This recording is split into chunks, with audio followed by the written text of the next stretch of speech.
Hello ചേട്ടാ, ഈ seat book ചെയ്ത് വെച്ചതാ. ആര്? ഞാൻ. ആരും പറഞ്ഞില്ലല്ലോ. ഈടെ ഒരു തൂവാലിട്ടേ കണ്ടില്ലേ? തൂവാല്? കർച്ചീഫ്. ആ, കണ്ടില്ല. അത് ഓള് വെച്ചിട്ട് പോയത്. ഇറങ്ങിക്കൊടുക്ക്. തുറ.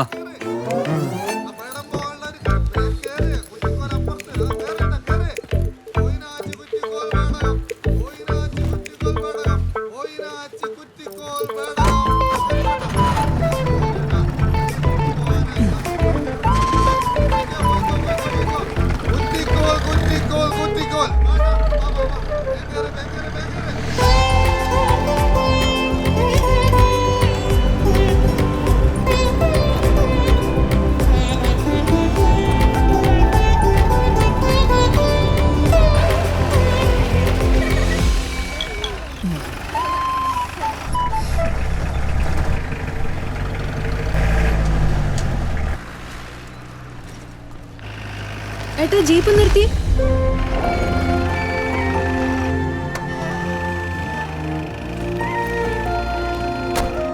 പശുവിന്റെ ലോൺ വേണമെങ്കിൽ ആദ്യം അക്കൗണ്ട് തുടങ്ങണം. അതിനെന്താ വേണ്ടേ? ID കാർഡ് ഉണ്ടോ? ഇല്ല. ഫോട്ടോ ഉണ്ടോ? പശുവിന്റെ ആണോ? പശുവിന്റെ ഫോട്ടോ കിട്ടി നമുക്ക് അക്കൗണ്ട് തുടങ്ങാൻ പറ്റില്ല. നിങ്ങളെ ഫോട്ടോ വേണം. വലിയ ഫോട്ടോ ആണോ? അതിവിടെ ചുമരുമ്പ് തൂക്കാളല്ല, ഇതിൽ ഒട്ടിക്കാനുള്ള ചെറിയ ഫോട്ടോ മതി. പാസ്പോർട്ട്. ലക്ഷ്മി, ഹലോ ഹലോ, എപ്പോഴീ ബ്രാഞ്ച് തുടങ്ങിയത്? 3 ദിവസമായി. എന്താ അക്കൗണ്ട് തുടങ്ങാനാണോ? അല്ല, വെറുതെ കയറിയതാ. ഓ, ഞാൻ ഈ ബാങ്കിന്റെ ടെസ്റ്റ് ഇന്റർവ്യൂ ഒക്കെ പാസ്സായിട്ടിരിക്കുവാണ്. ആഹാ, അപ്പോയിന്റ്മെന്റ് ആയോ? ഇല്ല, ഇന്റർവ്യൂ ഇന്നലെ ബാംഗ്ലൂർ വെച്ചായിരുന്നു. ഇവിടെ അടുത്താ താമസിക്കുന്നേ? അതെ. ശരി, വരുന്നു. ശരി.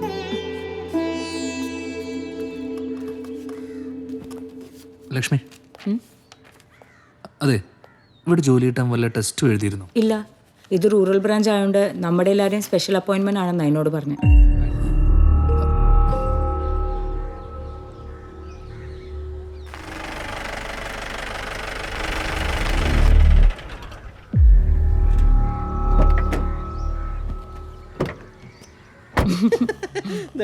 പേജിൽ ഫോട്ടോ കണ്ടോ? അയ്യോ,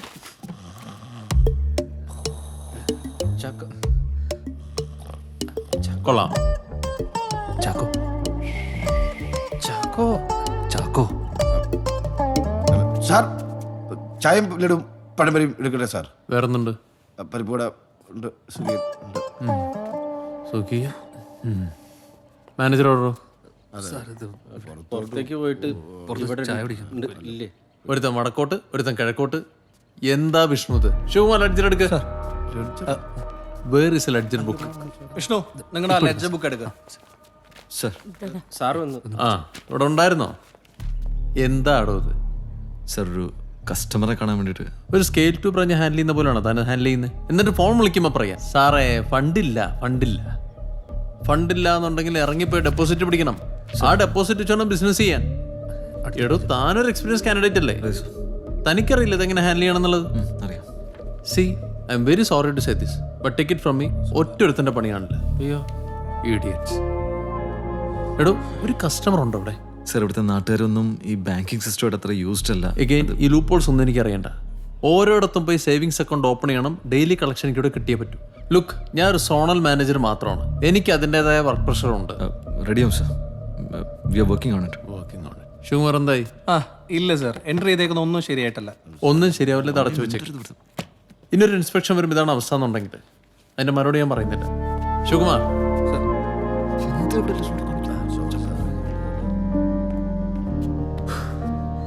പുതിയൊരാളെ ജോലിക്കെടുക്കാൻ തീരുമാനിച്ചപ്പോൾ ലക്ഷ്മിയാ സതീയുടെ കാര്യം പറഞ്ഞേ. ആ തീരുമാനം എന്തായാലും നന്നായി.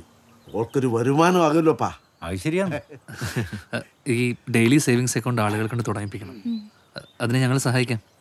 പിന്നെ അവർ തരുന്ന കാശ് കൃത്യമായി കളക്ട് ചെയ്ത് ബാങ്കിൽ കൊണ്ട് ഡെപ്പോസിറ്റ് ചെയ്യണം. ശമ്പളത്തിന്റെ കാര്യമൊക്കെ ഹെഡ് ഓഫീസിൽ സംസാരിച്ചിട്ട് ഒരു 2 ദിവസത്തിനുള്ളിൽ പറയാം. ഓക്കെ? ധൈര്യമായിട്ടിരിക്കാം, ഞങ്ങളെല്ലാവരും ഇല്ലേ കൂടെ.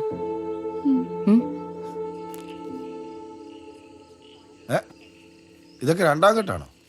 അതല്ല ഞാൻ നേരത്തെ നിങ്ങളോട് പറഞ്ഞത്, നിങ്ങൾക്ക് പറ്റിയൊന്നും ഇവിടെ ഇല്ലാന്ന്. ഇവരതിനെ താല്പര്യം കാണിക്കുന്നുമില്ല. ചാക്കോ, ഒരു കാര്യം ചെയ്യും, പത്രത്തിലൊരു പരസ്യം കൊടുക്ക്.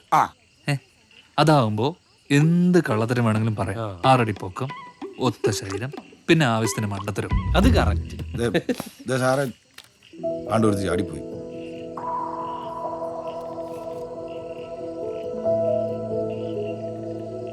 ഇതേതാ ഈ കുട്ടി ചേച്ചി? ഇത് രുക്മിണി ചേച്ചിയുടെ മോള് പത്മ. നല്ല കുട്ടിയാ, ആലോചിക്കട്ടെ. ഏയ് അതൊന്നും വേണ്ട ചേച്ചി. കഴിഞ്ഞ ദിവസം ഈ കുട്ടീനെ ബാങ്കിൽ വെച്ച് കണ്ടായിരുന്നു. കണ്ടതാണോ? അപ്പൊ കുഴപ്പമില്ല. ഏയ് അതൊന്നും വേണ്ട ചേച്ചി.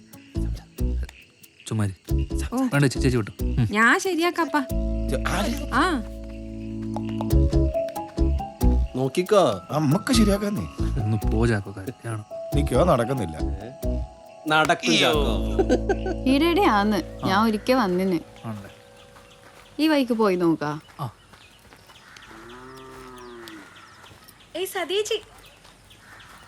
ആ പത്മ, ഇതെന്താ ഈ വഴി? ഞങ്ങളുടെ ഹമീദ് ഖാന്റെ വീട്ടിലേക്ക് വന്നതാ. അയ്യോ അത് ഈ വഴിയല്ല, ആടുന്ന് ലെഫ്റ്റ് പോണം. അതെയാ? അയ്യോ ശരി പത്മ. ആ ആ സാറേ ഒരു മിനിറ്റ്, നീയും വാ. ഇതിപ്പോ നിന്റെയും ബാങ്കല്ലേ, നീ പറഞ്ഞ കുറെ ആളുള്ള അക്കൗണ്ട് തുടങ്ങും.